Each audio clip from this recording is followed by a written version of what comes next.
কি এটা? এটা হ্যাঁ, এটা হচ্ছে ট্রাক্টর। আচ্ছা, এটা কি? এটা এটা হচ্ছে মোটর সাইকেল, মোটর বাইক। কি এটা? Motor bike. মোটর বাইক মানে বাইক মানে মোটর সাইকেল। ওই যে পাপার বাইক আছে না, ওই বাইকটা। এটা কি? এটা বলো। এটা বোট। বোট, এই যে বোট। বলো বোট মানে? হ্যাঁ, বোট মানে কি? বলো নৌকা। এই যে নৌকা। আচ্ছা, এটা কি? এটা বাহ, গুড বয়। রিহান তো সব পারে। এটা কি? এটা এটা হচ্ছে বলো স্কুটার। কি এটা? হ্যাঁ, এটা কি? শিপ। শিপ মানে জাহাজ। আচ্ছা, এটা কি? এটা এই যে এটা বলো প্যারট। প্যারট মানে টিয়া পাখি। আচ্ছা, এটা কি? এটা পিকক। বসো বসো বসো। পিকক মানে? পিকক মানে বলো ময়ূর। হ্যাঁ। আচ্ছা, জনি জনিটা বলো তো। হ্যাঁ, ইয়েস। এই যে এদিকে জনি জনি বলো, জনি জনি। আচ্ছা, এটা কি? এটা এটা কি? এটা আচ্ছা, জনি জনি বলবা। এই যে জনি বলো, বলো জনি জনি। উঠে বসো, উঠে বসো। শুয়ে পড়লে বকা দেবো কিন্তু। বলো জনি জনি। তাহলে জানুয়ারি ফেব্রুয়ারি থেকে উঠে পড়েছিলাম অনেকক্ষণ আগেই। উঠে নিজেও ফ্রেশ হয়ে গেছি, বাবাকে ফ্রেশ করিয়ে দিয়ে ওকেও কিন্তু খাইয়ে দিয়েছিলাম সকালের দিকে। ওকে আজকে সকালে খাইয়ে দিয়েছিলাম হচ্ছে দুধ আর মুড়ি দিয়ে ওকে খাইয়ে দিয়েছিলাম। তারপরে রিহানকে পড়তে বসিয়েছিলাম, তোমরা তো দেখেই নিয়েছো। তো চলো ইন্ট্রোটা দিয়ে নিই। গুড মর্নিং এভরিওয়ান, তোমরা কেমন আছো? আশা করি তোমরা সবাই ভালো আছো, আমিও খুব ভালো আছি। আর একটা নতুন ঝকঝকে ব্লগ নিয়ে চলে এলাম তোমাদের কাছে। তোমরা কিন্তু শুরু থেকে শেষ পর্যন্ত দেখো, কেউ কিন্তু স্কিপ করে দেখো না। তো চলো ব্লগটা কন্টিনিউ তোমরা দেখতে। অল্প পয়সায় কি আর সংসার চালানো যায়? জিনিসপত্রের যা দাম বাড়ছে ধীরে ধীরে, আমাদের মতো গরিব মানুষদের যে কতটা কষ্ট কি বলবো তোমাদেরকে। খেতে খেতে তোমাদের তখন বললাম শাকসবজির দাম কত বেড়েছে। শুধু কি শাকসবজির দাম বেড়েছে, তার সাথে সাথে কিন্তু ডিজেল, পেট্রোল, তারপরে কিন্তু গ্যাসের দামও কিন্তু বেড়েছে। আচ্ছা, আমাদের মতন মানুষদের দিকে কি কেউ তাকায় না?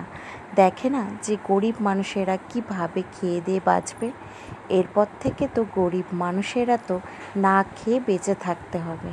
না খেয়ে কি আর বেঁচে থাকা যায়? কতদিনই বা না খেয়ে বেঁচে থাকবে তোমরাই বলো। দেখো, ওদিকে কিন্তু আমি রিহানকে স্নান করিয়ে দিয়ে কিন্তু আমি চলে এলাম ঘরটা মুছতে। আজকে বৃহস্পতিবার, তার জন্য মা বলে গেল যে একটু ঘরটা মুছে রাখিস। তার জন্য দেখো ঘড়িতে বাজে 12:30টার মতো। রিহানকেও স্নান করিয়ে দিয়ে আমি চলে এলাম বারান্দাটা সুন্দর করে মুছে নিতে। ঘরটাও কিন্তু মুছে নিয়েছি, এখন বারান্দাটা সুন্দর করে মুছে নিয়ে আমিও চলে যাব স্নান করতে। দেখো আমার স্নান কমপ্লিট হয়ে গেছে, ওদিকে বাবানেরও তাই স্নান হয়ে গেছে, আমারও স্নান হয়ে গেছে। তো দুজনই স্নান ধান কমপ্লিট করে নিয়েছি। আর এখন ঘড়িতে বাজে 1:45টার মতন বাজতে চলছে। তো রিহানকে আমি খাইয়ে দিব এখনই। তো চলো রিহানকে খাইয়ে দিই। আর কি রান্নাবান্না করেছে মা তোমাদের সাথে সেটা শেয়ার করে দিব। আর তখন তো সকালবেলা তোমাদেরকে তো এক ঝলক দেখিয়ে দিয়েছিলাম যে কি রান্না করছে হচ্ছিল, তোমরা তো এক ঝলক দেখেই নিয়েছিলে। তো চলো আরেকবার তোমাদেরকে ভালোভাবে দেখিয়ে দিই আজকে মারা কী রান্নাবান্না করেছে। তো চলো ব্লগটা কন্টিনিউ দেখতে থাকো। রান্নাঘরে চলেও এসেছি, আর চলো তোমাদেরকে দেখিয়ে দিই যে মা কি রান্নাবান্না করেছে। এখানে দেখো ছোলার ডাল করেছে সজনা ডাঁটা দিয়ে, আর দিয়েছে এটার মধ্যে হচ্ছে বাবার ধরে না, এটার মধ্যে দিয়েছে হচ্ছে গাজর বিনস দিয়েছে, আর এখানে করেছে পটল আলুর একটা মাখা মাখা করে তরকারি করে নিয়েছে। আর এটা হচ্ছে খাঙ্কুন পাতার হচ্ছে বাটা।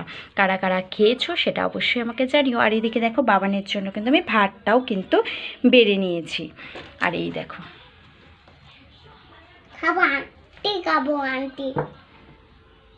এই হচ্ছে আজকে আমাদের দুপুরের মেনু।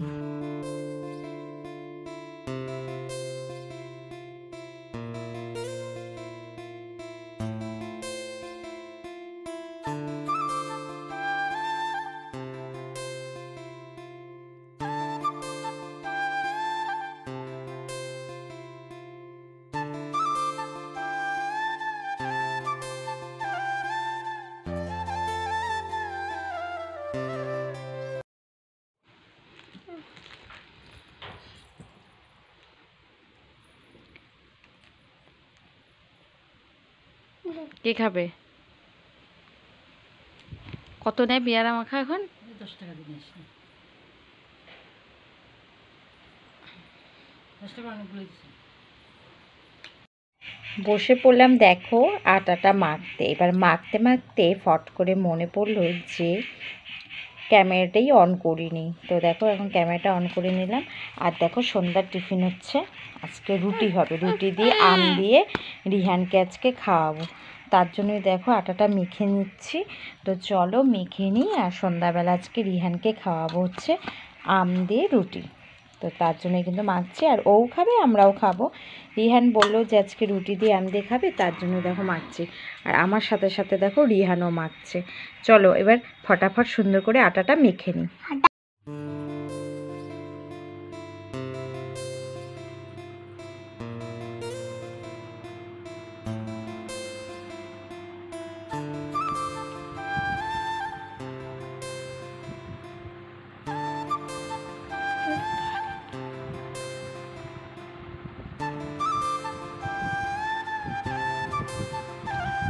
যে দেখো তোমরা তো দেখেই নিয়েছো, টিফিন নিয়ে চলে এলাম আমার আর বাবানের জন্য রুটি আর আম, আর আমার জন্য রোল বানিয়ে নিয়েছি। তো চলো এখন খেয়ে নিই, তারপর তোমাদের সাথে পরে কথা হবে।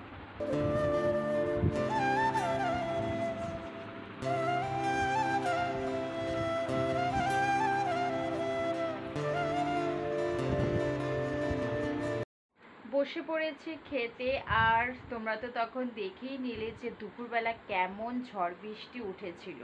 কি আর বলবো তোমাদেরকে, এক ঝলক তো তোমাদেরকে দেখিয়ে দিয়েছি। তারপর থেকে কারেন্ট যাচ্ছে আর আসতেছে, আর এখনও বাইরে প্রচণ্ড কিন্তু হাওয়া হচ্ছে, একটু বৃষ্টিও হয়েছিল। তো তাই ভাবলাম যে আগে খাওয়া দাওয়াটা করে নিই, কারেন্টটা যখন আছে খাওয়া দাওয়াটা করে নিই নিশ্চিন্ত, তবে কারেন্ট চলে গেলে কোনো ব্যাপার না। আর আজকে সত্যি কথা বলতে এত আরাম লাগছে হাওয়াতে, কি বলবো।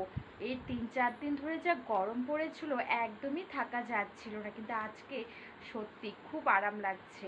এই বৃষ্টিটা হওয়াটা খুব দরকার ছিল। ঝড় হয়েছে ঠিকই, কিন্তু সত্যি খুব আরাম দিয়েছে।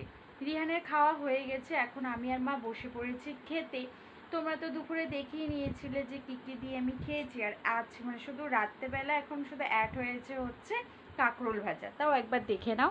এই দেখো দেখো গরিবের খাওয়া বলে কথা, তো এরকম তো হবেই, গরিব মানুষের খাওয়ার। তার মধ্যে দিন দিন যা দাম বাড়ছে জিনিসপত্রের, কি আর বলবো।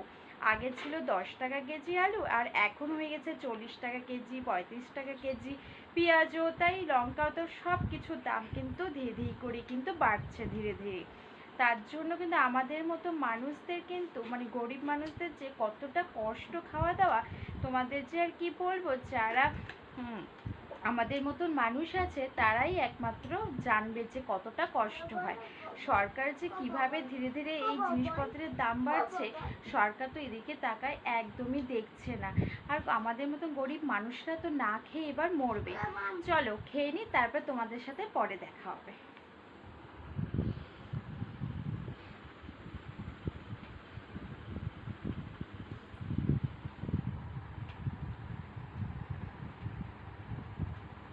তো দেখো আমাদের খাওয়া দাওয়া কমপ্লিট হয়ে গেছে আর আমরা উঠে পড়েছি বিছানায়। তো মা দেখো নিচে শুয়েছে, দাঁড়াও তোমাদেরকে একবার দেখে দিই মা নিচে শুয়েছে যে, এই দেখো দেখছো মা নিচে শুয়েছে। তো মার এত গরম লাগে বিছানায় একদম শয় না, তো নিচেই শুয়েছে। তো আমি আর বাবানও বিছানায় উঠে পড়েছি, আমাদেরও খাওয়া দাওয়া হয়ে গেছে। তো চলো ব্লগটা আজকে এই পর্যন্তই। তোমাদের কাছে যদি ভালো লেগে থাকে তাহলে কি করবে তোমরা তো জানোই, লাইক কমেন্ট শেয়ার সাবস্ক্রাইব করতে কিন্তু কেউ ভুলবে না। সবাই ভালো থেকো, সুস্থ থেকো, পজিটিভ থেকো, সবাইকে জানি গুড নাইট।